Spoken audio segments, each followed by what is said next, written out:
Hey, bonjour tout le monde, j'espère que vous allez bien. Bienvenue dans une nouvelle vidéo dédiée à Terraform. Dans cette 21e vidéo dédiée à Terraform, on va commencer un petit bloc de quelques vidéos pour apprendre à installer sur Kubernetes avec Terraform un WordPress. Donc on va le faire assez simplement. Globalement, on va pas faire de TLS, on va simplifier les choses. Au niveau des volumes, on va être sur du host pass.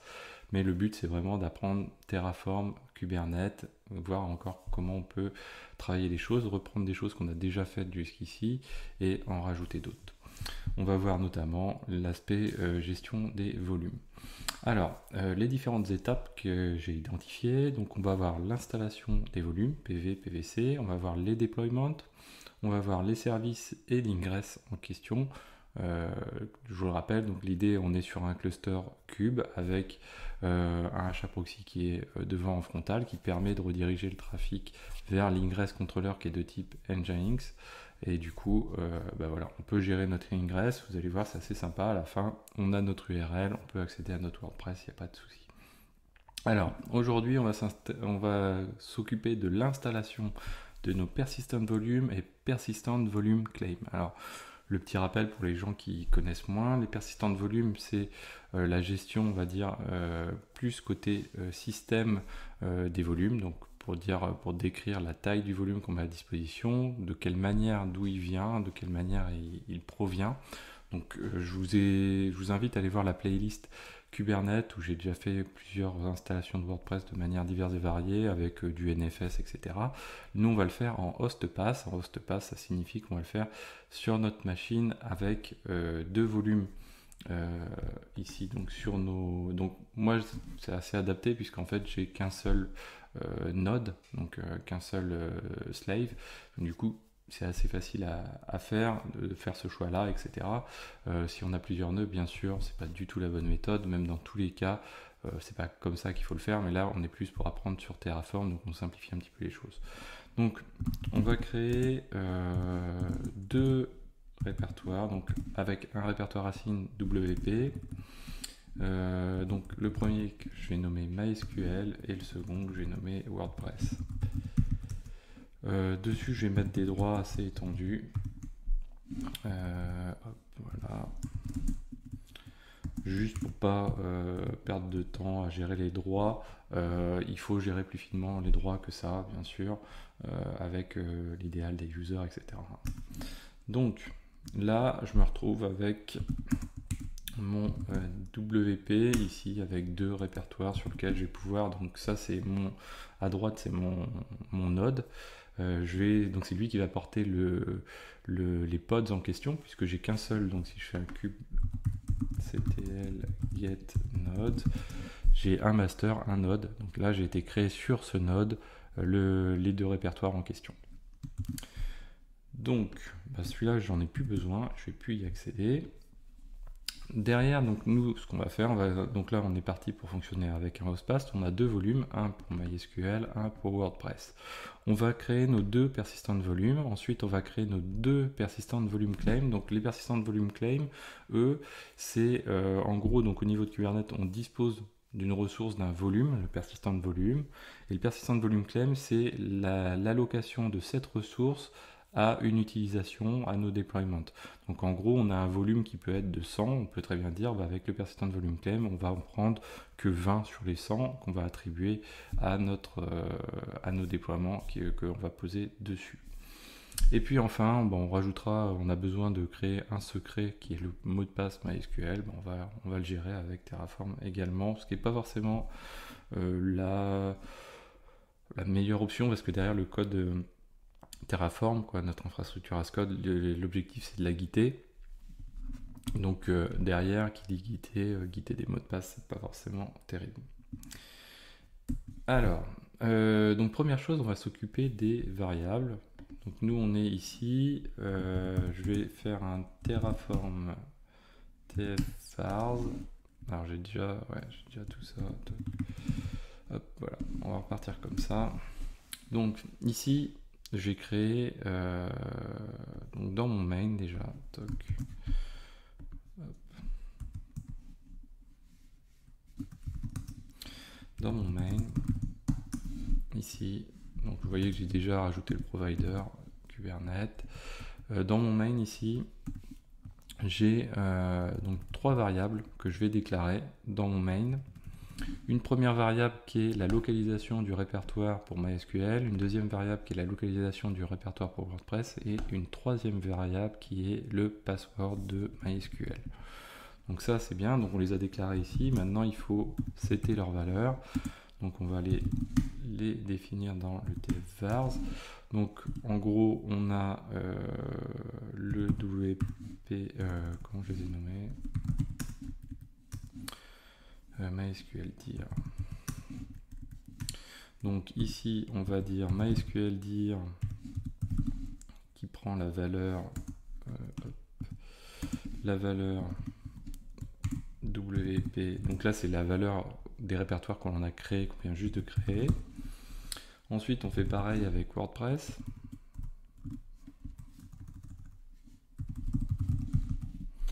Ok. Et puis ensuite j'ai mon fameux mot de passe MySQL qui prend cette variable là. Hop là. Ok.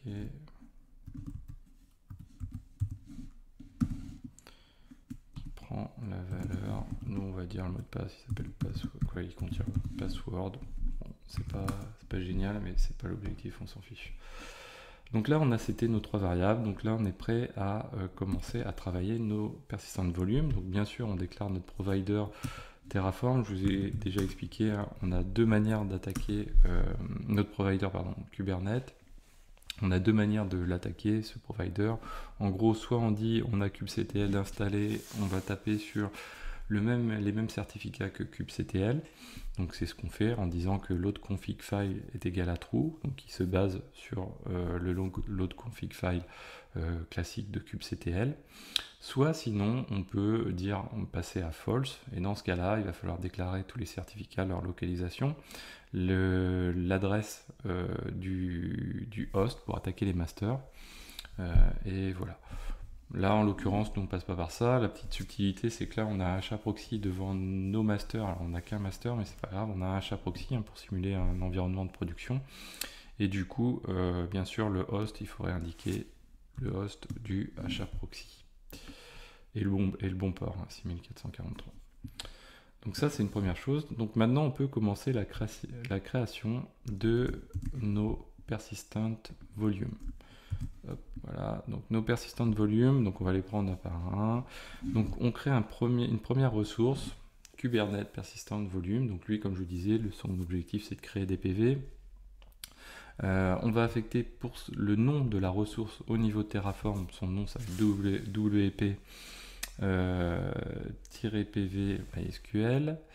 Et derrière, donc bien sûr, on y déclare, comme toutes les ressources Kubernetes, des métadatas, principalement une seule pour nous, là, c'est son nom au niveau du cluster kube. Donc ce PV s'appellera au niveau du cluster kube PV-MySQL. Ensuite, on a un volet qui définit les spécifications de ce persistent volume, donc notamment, très important, sa capacité. Nous, on lui affecte 2 gigas, donc 2 gigas sur le /srv MySQL. Donc bien sûr, il faut que ça corresponde à quelque chose si vous fonctionnez avec des partitionnements. Il faut que ça soit assez cohérent de ce côté-là. Ensuite, on a l'access mode. Donc on est en read, write, many. Ça veut dire que plusieurs éléments peuvent se connecter à ce persistent volume et peuvent le modifier. Ensuite, on a le persistent volume source qui va définir le type de source. Donc nous, on n'est pas sur du NFS, on n'est pas sur du stockage dans le cloud, etc. On est sur du host pass, donc la manière un petit peu la plus simple de présenter un volume. Et ce host pass, il fait référence à notre variable qu'on vient de définir plus haut, qui est MySQL dir, qui est celle-ci, donc pour indiquer que alors j'ai pas le node à côté, que l'on tape sur le /srv/MySQL du host en question, donc de node 01. Et ensuite, bien sûr, je ferme tout ça. Donc ça, c'est une première chose. On va bien sûr faire la même chose pour notre deuxième persistent volume pour WordPress. Hop. Voilà. Exactement la même chose. Après, on fait bien attention sur les noms, les nomenclatures. Donc là, toujours le même principe. On utilise la ressource Terraform Kubernetes Persistent Volume. On lui donne un nom interne à Terraform, WP PV-WordPress. Et ensuite, donc on a les métadatas, toujours le même principe, le nom, les specs, la capacity. Donc là on lui affecte la même chose, on pourrait être à moins, on n'est que sur du WordPress en test. L'access read-write many toujours. Alors donc les deux volumes, hein, je vous rappelle, il y en a un qui sert pour MySQL, donc ça va être le varlib MySQL, donc les datas de la base de données MySQL. L'autre, pourquoi avoir un volume aussi sur WordPress? Parce que tout simplement, WordPress a des fichiers statiques, notamment les...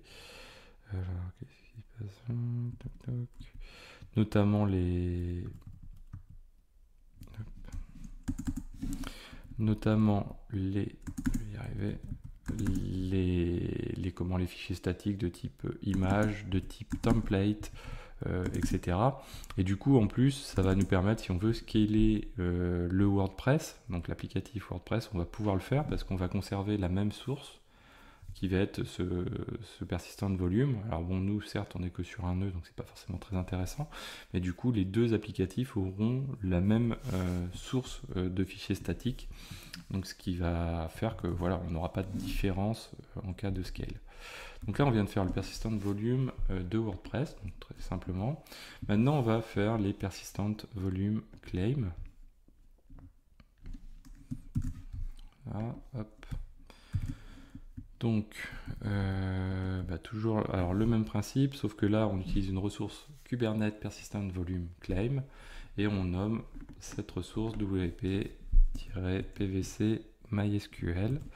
Donc surtout, si vous avez besoin d'avoir des rappels sur Kubernetes, vous pouvez aller voir la playlist Kubernetes où j'ai déjà expliqué pas mal ces choses-ci.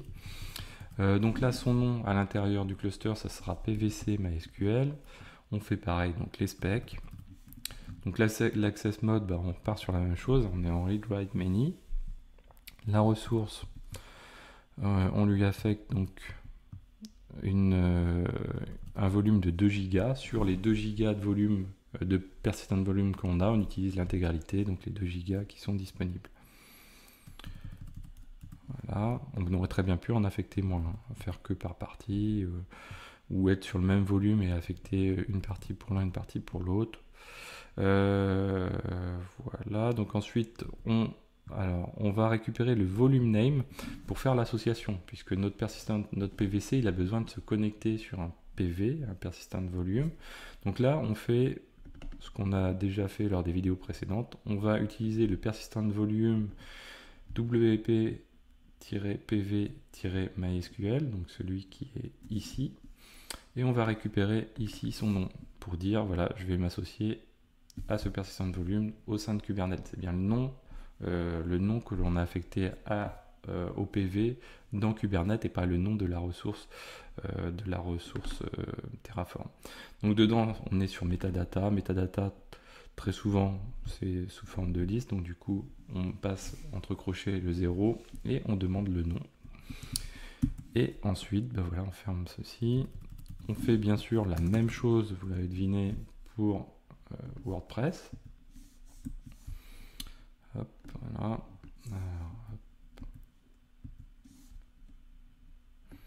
Alors je suis désolé, le copier-coller au niveau des slides, c'est pas terrible parce qu'à chaque fois je récupère des espaces et le paste, le set paste n'y change rien hein, puisque c'est les espaces qui sont tout simplement en début de ligne ici. Donc metadata, le nom. Mais c'est bien, ça permet de relire les choses. Donc, on a notre WP, toujours PVC WordPress, son nom PVC WordPress. On essaye d'être uniforme par rapport à tout ce qu'on a fait. Ensuite, on a les specs, toujours le même principe. Access mode read write many, la ressource, la request, le storage. Hop, on ferme bien tout. Voilà. Le volume name. Donc là, tout à l'heure, on était sur celui qui correspond à la ressource WP PV MySQL, la WP PV WordPress, bien sûr. Ensuite, donc on referme tout ça. Toc, toc.